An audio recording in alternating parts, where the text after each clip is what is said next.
All right, I don't believe that this is the first time I've had the TSX down on this Benpack 4-post lift since I put the lifts up in the middle of summer.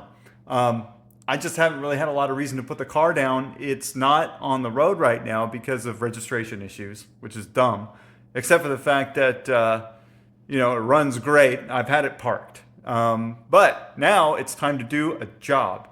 And what am I doing? I'm swapping out the engine mounts to these brand new Fastline Performance rubber isolator full billet engine mounts, right? Fastline Performance is a Heeltoe brand. It's our in-house brand for performance parts to fill specific needs and holes in the market for Honda and Acura vehicles. This particular TSX has innovative engine mounts in it that have been in there for probably 10 or 15 years. It's been a long time. So I've used them. They've lasted a really long time, but I gotta be honest, the noise and vibration has gotten to be a little bit much for me. And when I drive the car, it's just a little bit too uncomfortable. But I don't want to take them out, put factory mounts in, and bring back that horrible wheel hop that happens when you try launching. These rubber isolator Fastline mounts control wheel hop, but they have much less noise and vibration because they have a rubber isolator in here to damp vibration. How much better are they than the Innovatives? That's what we're going to find out in this video. Because I'm not really doing any kind of a DIY on this, I'm going to spend a little more time concentrating on the sound and the vibration in the cabin. I'm going to try to run a few tests with the innovative mounts to just kind of convey the amount of noise and vibration that's there, and then put in just the rear Fastline mount and see how that changes, and then put in both Fastline mounts and see where I end up. All right, well, I did start up the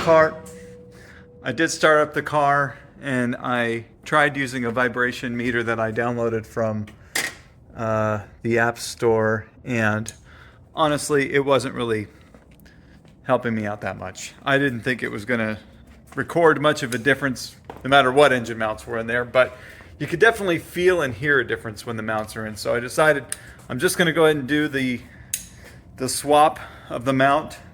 I'll just do the rear, and then I'll do the front and the rear to kind of give a mix of feedback between innovative and the Fastline mounts. I've been driving around with the innovative mounts for probably, like I said, like a decade or more. And they're a little rough, it's mostly rough when you start the car. There's like a shutter that goes through the cabin.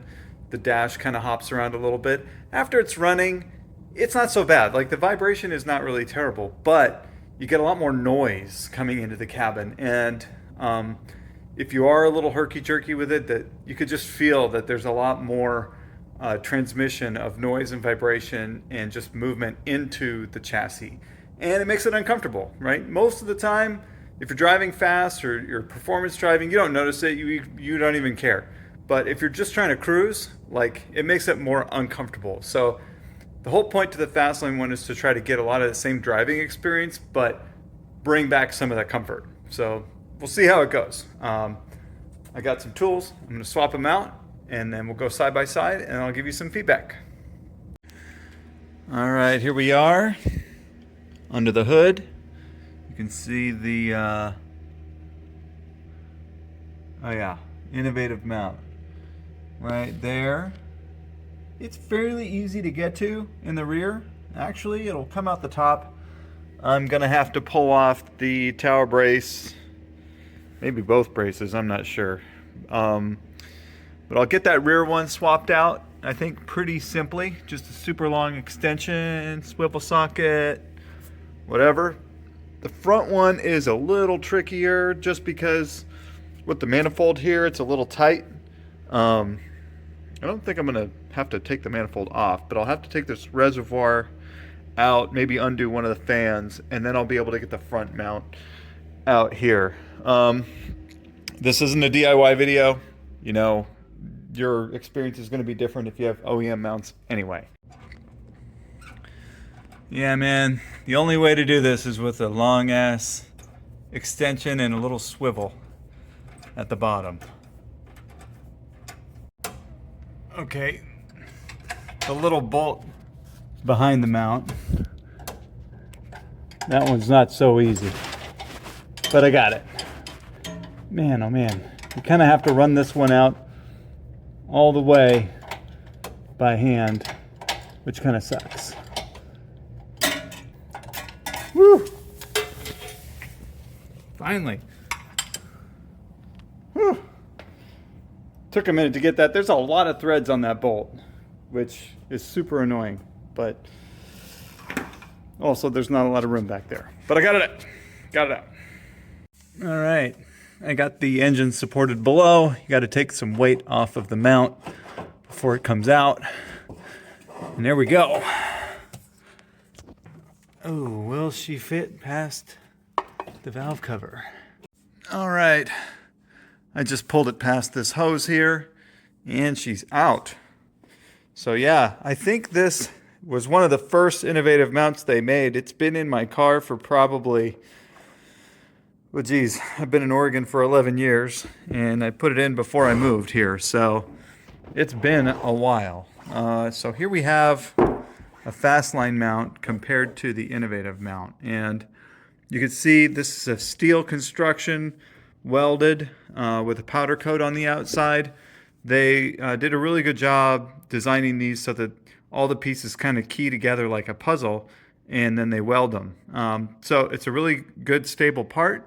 They use these polyurethane bushings in a vertical position rather than a horizontal. They used to do horizontal ones, but then they found that the pin that had to go through the bushing would put too much weight on it and donut out these bushings. So they went with this vertical style instead, and they've held up a lot better, actually.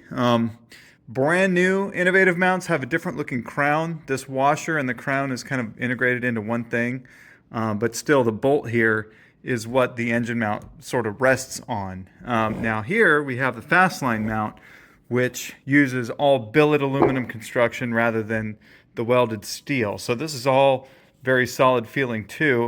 Weight wise, I'd say that the innovative one probably weighs a little bit more, but not by much. So weight probably isn't the biggest factor here. We do see though that it's got this rubber isolator. Now that is a solid rubber piece. This is two different pieces of polyurethane in here with a pin going through the middle.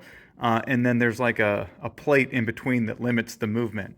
But this is effectively a solid mount. I mean, polyurethane, it's got some squish to it, but honestly, this rubber, just to my finger, is harder than the polyurethane is. So the thing with rubber is, though, that the type of material it is, it actually internally absorbs more just vibration. And so if we try to shake this, the effect down on the bottom is going to be, you know, there's less vibration coming through because the rubber will just sort of absorb and dissipate the vibration more than polyurethane, which is a much tighter structure, and it will transmit more vibration through the body of the mount. But ultimately, the end result is you got more vibration damping ability here with the rubber versus the poly. So this is the rear mount. The TSX rear mount is a little lower than the front one. So you can see the front one has got a higher height to it.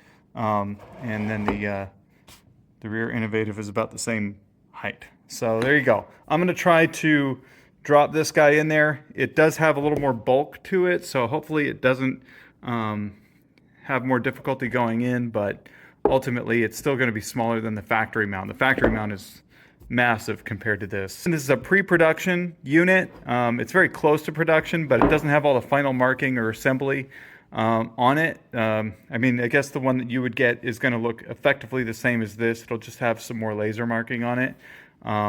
But, you know, torque to spec, all that stuff. This one is for testing more than it is for, you know, showing off. So, all right, here it goes. It's going in the car. There it is.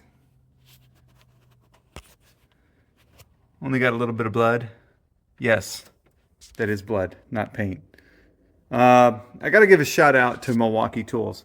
This underhood light with the, you know, the spring-mounted jobby. This thing is awesome. I love this. And then this Milwaukee fuel ratchet. Guys, Milwaukee is the bomb. I'm not being paid to say that yet. Hopefully one day I will be, but today I'm not. I'm just using the tools and loving every second of it. Almost ready to start the engine here.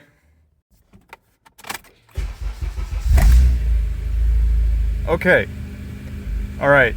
That was notably smoother than before.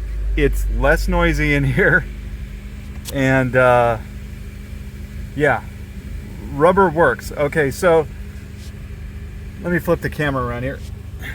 I started the car before I started the video with the innovative mounts in there, and I thought, you know, when I had the vibration test thing going, I thought, man, you know, these really don't vibrate all that much. And even now I can feel with just the rear one in, I still have the innovative passenger side mount and front mount in, right? So I can still feel quite a lot going on with the engine. But just that initial intrusiveness, that like harshness that was there before that made this car just feel a little bit more uncomfortable, it's subdued, like it's less than, right? It feels a little bit more like exactly what it's supposed to be, kind of a compromise, right? But I'm feeling like there's quite a lot more isolation here than there was. But for now, I'm initially impressed. I think for the extra few bucks, I can honestly tell somebody that if you're not really sure that you want a real racy feeling car, go with these mounts and it will have the benefit, but not so much of the compromise. And we'll go to that front mount. Okay, all right, I got the reservoir out and the radiator fan here. Set that down. All right, now we got a clear shot to this front mount. Obviously, it's just the 4 or 5 bolts, and she coming out.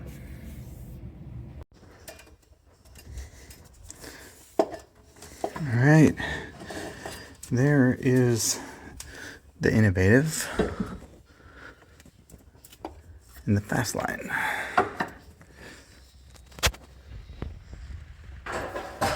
All right, let's drop this puppy in and see how she goes.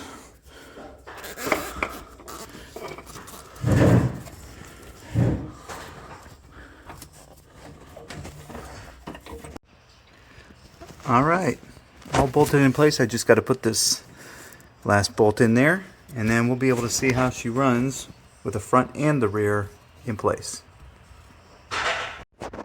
All right, we're gonna do the engine startup with front and rear. Fastline mounts in place.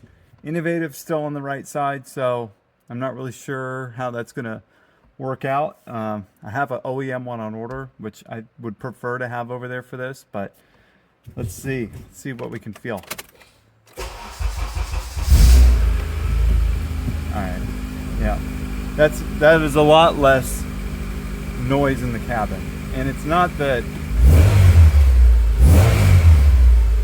I can't feel anything. I mean, these are obviously a lot more stiff than the factory mounts are, but it's just that harshness is off, right? That initial, like, the polyurethane mounts don't give is like off. Those little edges are rounded off. So feel like these are doing what they're supposed to do. I want to get it out on the road and do a driving test as well, and I do still want to see what it feels like with that original equipment right side mount in place. But I can confidently say that if you want different performance mounts than factory, you're not looking for race mounts, but you do want something that performs good, like the compromises that come along with polyurethane that people may or may not feel is a big deal. If you just kind of want to forego that, these billet mounts are a great call. Either just a rear or a front and rear combo. Try it with the factory right side mount. Thanks for watching. Really appreciate you being a part of our channel, and definitely, if you have any questions about these mounts or want to get them, I got the links down in the descriptions. Yeah, hit it up. Heeltoe is in your corner.